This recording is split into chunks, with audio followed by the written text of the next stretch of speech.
Lush, and I'm here in the Hub Culture Pavilion in Davos. It's the end of day 3, nearing the end of day 3 here at the World Economic Forum. I'm very pleased to have Father Christopher Jamison. He's the Director of the National Office for Vocation at the Catholic Bishops' Conference of England and Wales.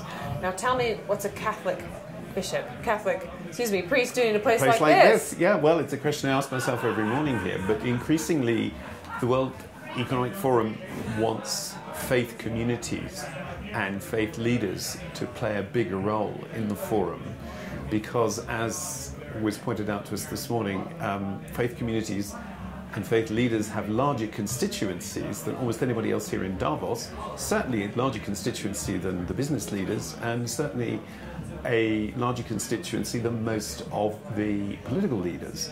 So we have a lot to offer, and we also have community of volunteers globally and places where people gather, which can make a big contribution to the economic and social well-being of the country.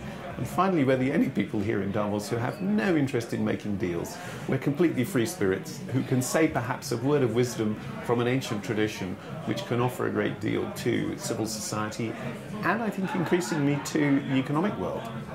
So you're not here to do deals, but what are you here to do? Are you here to make partnerships or learn from others? I think we're here to learn from others about the way the world is developing, because religious communities are deeply affected by that.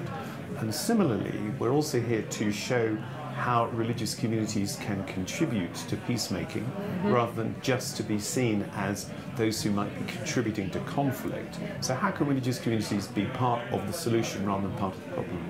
So do you have an example for when we've seen the religious community having a positive effect? Well, if you take Guinea-Bissau, where there has been terrible conflict, the Bishop of Guinea-Bissau, the Catholic Bishop of Guinea-Bissau, has been seen as the one person who could bring peace to that conflict. So he was enabled to concentrate on that because the Vatican gave him an auxiliary bishop who could do the day-to-day work, while the Bishop of Guinea-Bissau was enabled to contribute to peacemaking in that context. So that's one global example of it. Here at the Forum, there have been increasing contributions to the values agenda with members of the faith communities. For example, the University of Georgetown, a Catholic university in Washington, D.C., has made a big contribution to some of the values agenda. And then we've also seen here this week the launch of the Future of a Civil Society report, which Rabbi David Rosenberg and the Archbishop of Dublin both made big contributions to, alongside political leaders and business leaders. So I think the future of civil society is a big, big question for many players here. How much of the work that you do is now interfaith, so with the rabbi, with perhaps people of other faiths, rather than just on your own these days? It seems to me that faith communities have got better at recognizing where they need to work on their own and where they need to work together. And in the area of civil society, the cooperation is huge. So on many ethical issues, you'll find that faith communities work together. And I was very struck by the British Prime Minister's comments this morning about the leadership of the UK in the G8.